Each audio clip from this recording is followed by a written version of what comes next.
Hey everybody, welcome to the Bowlology report, a massive one. Plenty of cricket to talk about. We've got a fantastic special guest, one of Australia's greatest. But joining me as co-host, as always, is the captain of the Victorian cricket team.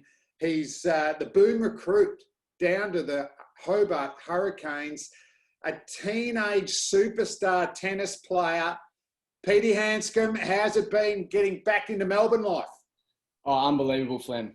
Unbelievable. I think we've timed it just nicely, getting out of the Adelaide hub and getting back into Melbourne when Melbourne is just opening itself up again. So if we could have timed it, we have, and we've done it well. I like how comfortable you've become with the budding tennis superstar too. You're just going with that, aren't you? I was trying to skip over that, mate. And I was hoping you wouldn't bring that up. But yeah, I mean, I played in tournaments with Bernard Tomic and, it wasn't too bad. Oh, my God. I tell you what, this bloke, you're good mates with our special guest today, and he was also an elite junior sportsman in another field. But starting off, what a legend, a Victorian legend, Australian legend, that big heart charging in over after over, accurate, bouncy, over 200 test wickets, and not many Australians can say that. Also, Pete, a real hero around all cricket grounds in Australia, but more in particular MCG, and continue on that lovely tradition of, Max Walker, Merv Hughes, heroes down at Bay 13, but also, as I said, a multi-skilled junior champion, this time in wood chopping, of course. It's Peter Siddle. Siddsy, thanks for joining us. Cheers, boys. Thank you. Yeah, looking forward to it. Excited to be on. Hey, mate, before we get into it, what sort of axe did you go for? Was it the Fiskar 378501, S-Wing 14-inch Sportsman, or even the Gransford Butcher? What was your preferred weapon with wood chopping? Mate, I was a youngster back then, so I was pretty much, I was that small that it was pretty much just the standard tomahawk back then. Yeah, there wasn't much size to it. I think I was a little kid. Followed Dad around, watched him and the uncles, compete at the shows around the country and the Melbourne show and that Sydney show, all those type of things. And I thought that's what I want to do. I did it for about a year or two when I was sort of 10, 11. Started getting into football and cricket. Decided I want to keep my big toes on my body. So I flicked the axe and concentrated on the real sports. Did you get on? Did you get onto the chainsaw at all, mate, or is that they have a smaller version of the chainsaw for the youngsters? No, they do have small, obviously, chainsaws, which you boys would know. But pretty much when you're a youngster, you stood on top of the log, and that the underhand, as they call it. And that's all I did. So there wasn't much to it, other than, Dad got me on the chainsaw when he wanted to go get some firewood. That was about it. That's fantastic. Hey, we're going to go everywhere, obviously talk about what's going in the cricket world, but also your career, Siddsy. But, COVID, the move down to Tasmania for Shield cricket. The first thing that hit me was your haircut. I thought it was Billy Idol had just transferred down to Hobart. What was the motivation behind that? Oh, just some of my ex-great players, that I grew up idolising when I was younger, and just watching them as they grew and got older, the style of hair that they had, and the colour that it went. I think so. Yeah, I just decided I wanted to look a little bit like you, and I thought I'd just give it a little rinse and see how I go. And I think I got pretty close to looking like you now. I tell you what, a quick little story on that. Rodney Hogg, another great fast bowler for Victoria, South Australia. I was watching, World Series Classics on Fox, particularly during the pandemic. I was watching a heap of them. And so when you were playing? No, this is retro. Oh, 80s, okay, yeah. 80s, not far off.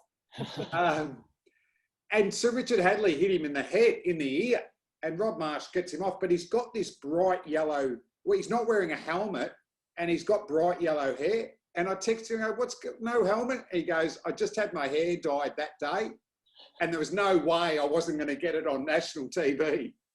And he got filled in. Yeah, you're not seeing me do that. Is that why you don't bowl with a hat or don't field with a hat anymore, Diddy? You just got to get the hair out there, mate.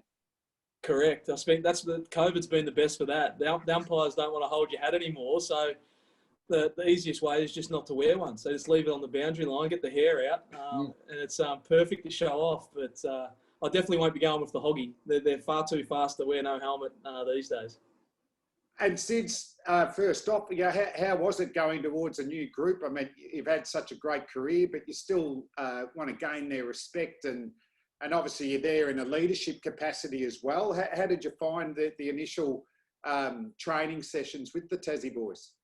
Yeah, I felt like a young kid again, getting this, when you get that rookie deal and you rock up to a new group. It's obviously I knew a couple of the older guys that I grew up with, Painey. Obviously, same age, played all junior stuff through, and then spent a lot of time with Wadey at Victoria when he was there. So I had a good relationship with those two, but the rest, to be fair, are all pretty much under 25 and pretty young. So, I felt like a young kid, but yeah, exciting as well. Like you said, to go down there and work in a sort of leadership role and try and help those young kids develop and see how it goes. So a bit daunting at the start, but I loved it, just getting in and around a new group. How was the reception, Diddy? Because I've played in games with you, and you're not shy of telling the opposition what you think of them. And the opposition at times obviously was Tassie. So a few of those boys have got a few choice words from us. So how was that received? Water under the bridge, or still a little bit dicey? No, I think a little bit. Yeah, I think they were a bit intimidated, a bit unsure of how it was going to be as a teammate. But I think they came to realise pretty quick that it's just me on the field, and off the field I'm pretty relaxed and just want to have a good time, as you know, Pete, and just help out the group as much as I can. But yeah, there was definitely a few lads there who were a bit unsure and had definitely heard rumours about how it abused some of their mates or some of the past players and stuff like that. So it was a little bit interesting in that front, but it's a little bit easier these days with all the movement that does go on, county cricket, big bash, and all the moving around, that you tended to play with enough players to be a bit more comfortable. But there's still a few uncomfortable boys at different times that I had sprayed in the past. I just wanted to jump into the actual fast bowling cartel down there. I mean, fantastic to have you and Jackson Bird. Birdie's probably been as good a state bowler as we've had in the last decade. But with Meredith and Bell and Rogers and co, can you talk us a little bit about that emerging fast bowling cartel there in Tassie? Yeah, it's exciting. I think, so just quickly on the part of my move was to get away and gain coaching experience with the coaches down there. But then to also work with the young bowling lineup. They've got a lot of young fast bowlers. And so like you said, Riley Meredith, obviously young, fast, just charges in. Gabe Bell's got a superb record, bit of a similar to you, but a bit of a swing bowler, seams it around a little bit, and looks a little bit like you when he bowls. So that's nice to see. But the long hair. I wouldn't mind seeing Flem with the man bun back in the day. It would have looked quite sexy. He rocked it. But I think it's the most exciting one is Nathan Ellis. I think everyone got to witness him and see him firsthand last year in the Big Bash. Broke onto the scene. He just has a crack, 100% every game, every effort. And I love that. That's what my career's been made on, is just trying to give you all, not the most skillful, but just have a crack. And he's a young kid that moved down, no contract, and off he went. And now he's in the first team and playing well. And so just on Alice, do you see a little bit of yourself in him, a young Peter Siddle? Yeah, a little bit. Yeah, I think he just wants to learn, and he just gives it everything. He just has a decent crack. He charges in all day, bounces, whatever, and just tries to bowl fast. And that's exactly all I did when I was a young kid. I had no skills. I could just run in and bowl fast, and that's what I did. So to see him and just be able to work with him, he's like a sponge. He listens. He's got good questions, and he's been good for me as well, just with my cricket, just to see him enjoying it. It makes it easier for me as an old bloke to just want to go out and play alongside him. Yeah, Diddy, that's great. And you got the youngsters. I know, as a Victorian, I was shattered that you went down to Tassie with our young cartel and how much, they would have thrived being able to talk to you and just grow. But in terms of the coaching, is this something that you see yourself going into later and sort of, I know you're doing a little bit now with the Tassie, but are there other things that you're going to do or need to do in the next couple of years to sort of push that coaching career? Yeah, I think so. I never really knew what I wanted to do, and I think it's like probably 75% of blokes coming out at the back end of their career not knowing what to do. And I didn't want to get to the end and go, okay, I'm done with cricket. What am I going to do now?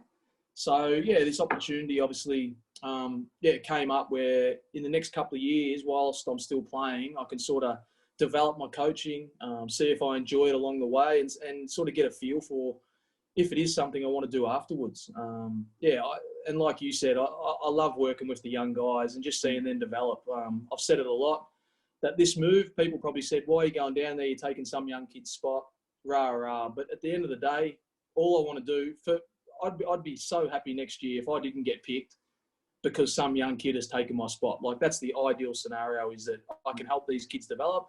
Next year, I don't even play a game.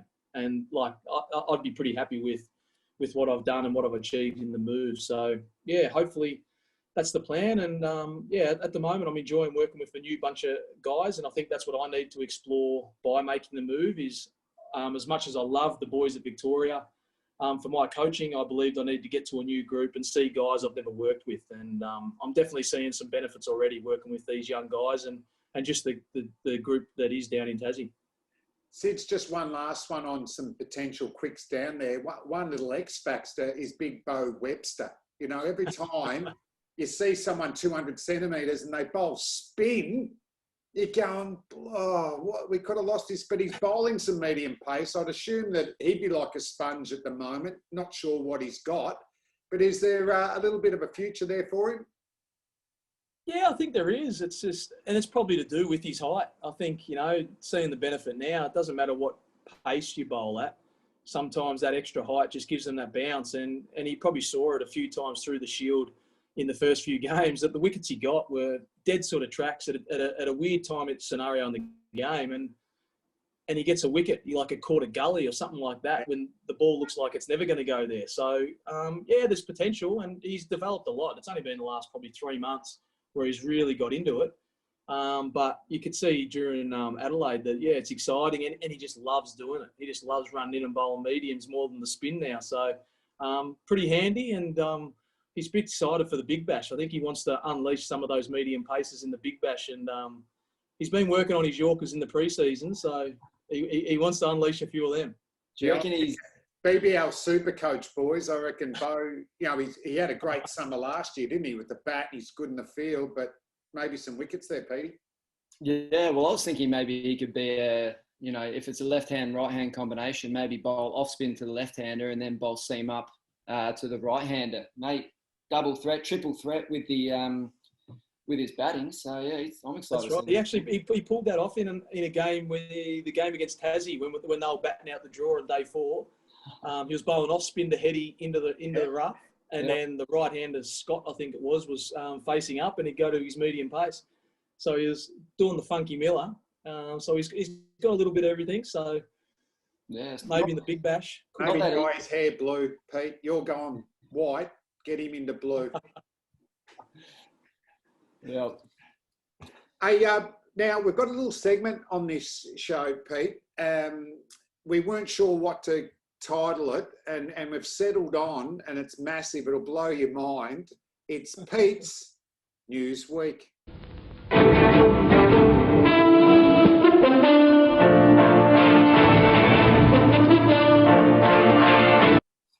18.4 overs.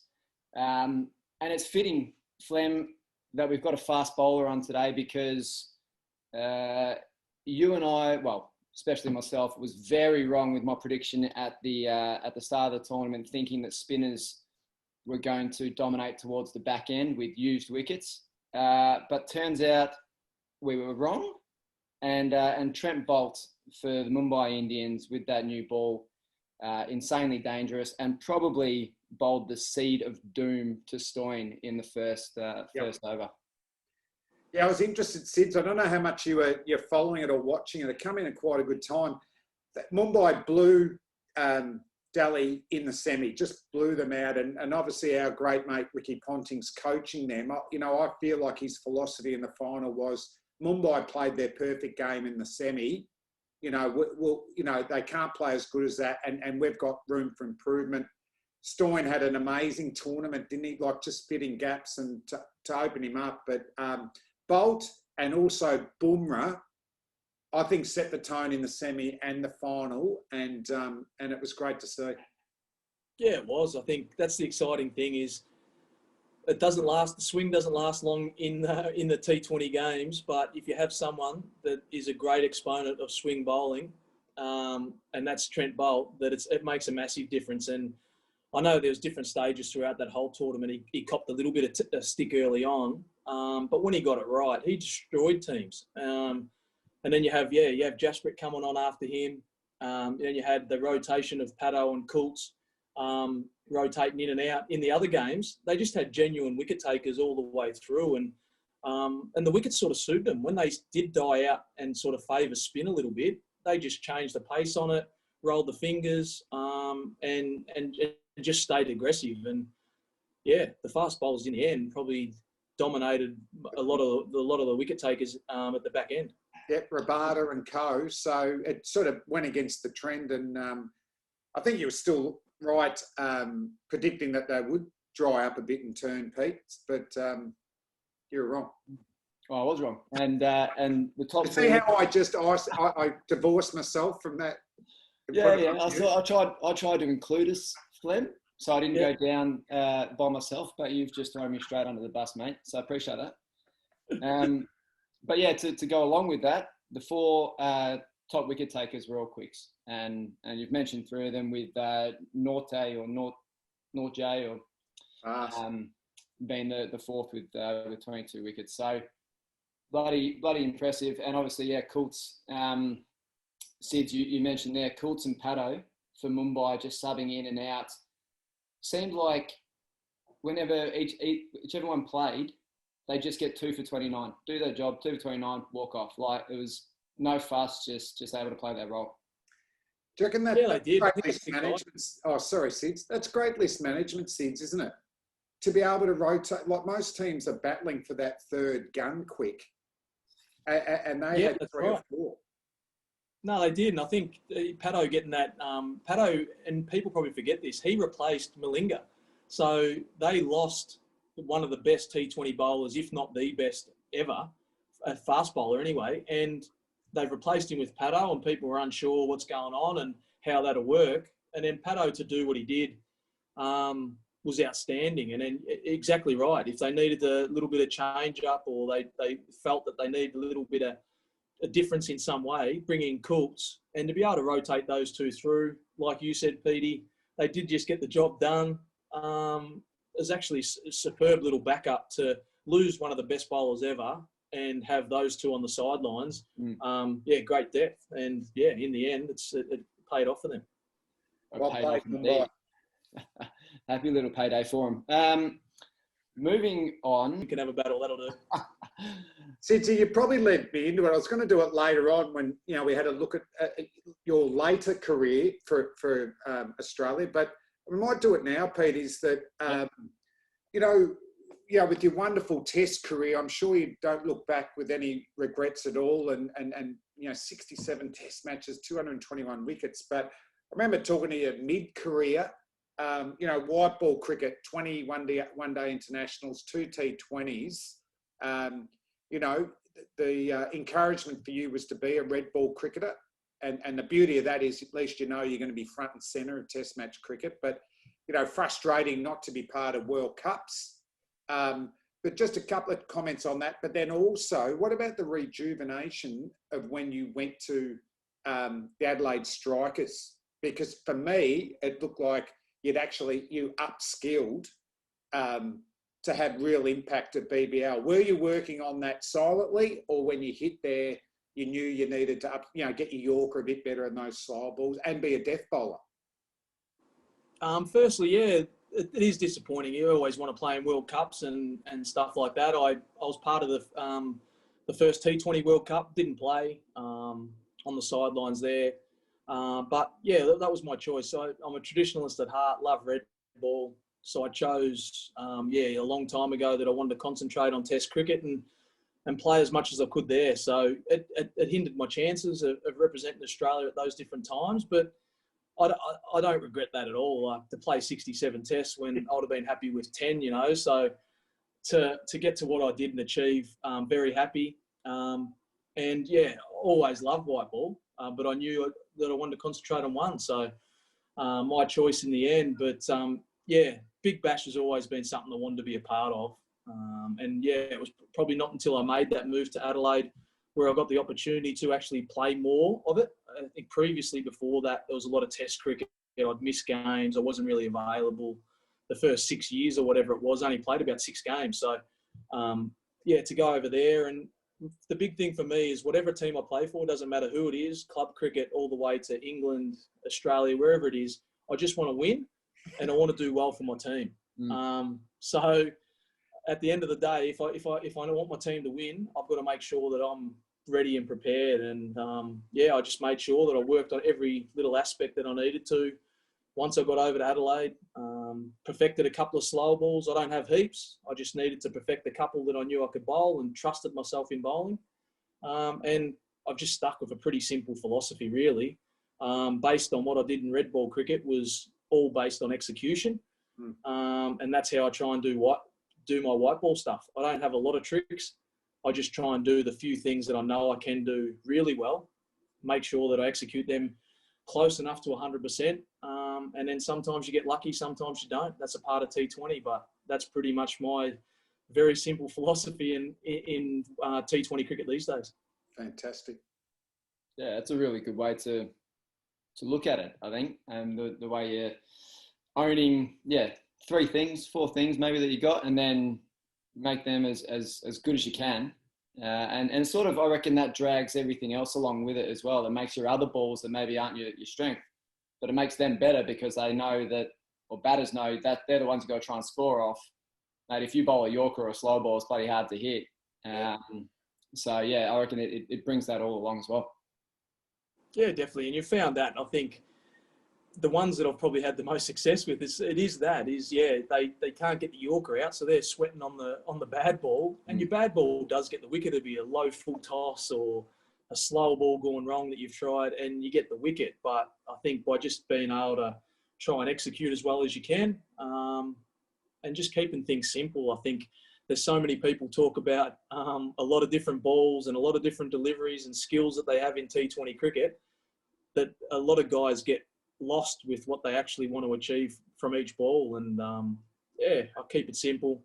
It's worked so far. This year it could go horribly wrong, and I'll have a shocker. But we'll see how it goes. Beauty. Well, we'll move on. Breaking traditions, and that could really help with your subbing later on. Yeah, like that, Fleming. To wrap it up, Flem, to wrap up my news week. Don't know if you saw, but on social media, JL and the Don have shared a couple of letters to each other, and it's been an interesting read. The Don had a nice little humble brag about just having more natural ability than anyone else, and that's fine. He did. That's why he was pretty bloody good. Yep. But on a serious note, I did want to kind of leave it with this little nugget from him, and it was right at the end of his and you're laughing, but it's not that funny. But it was just follow your own instincts and don't be a slave to coaching. And I thought, out of his whole letter, I thought that was the takeaway. Really back yourself in. You know your body better than anyone else. You know the way you move. You know what you want to do. You've got those coaches there to kind of guide you, but you don't necessarily have to do everything they say. It's all, you drive yourself. I thought that might resonate as well with you a bit, did he? Yeah, 100%. I think, that was the most interesting thing is we all know of the Don, but you never get the chance to read things like that or see something. So it was actually nice to see that pop up. And you're right, that is the thing. Over the years, Flem, you'd remember you have a million different coaches from a young kid to when you finish your career. Everyone has a little bit of gold along the way. But like you said, Petey, you know your body your best. You know what's working, what's not working. We're always our best critic. Trial everything, and you'll along the way you'll find what works, and that's definitely right. That's where I went wrong. I think I was a slave to my instincts, and I backed my coaches. I got it in reverse, lads.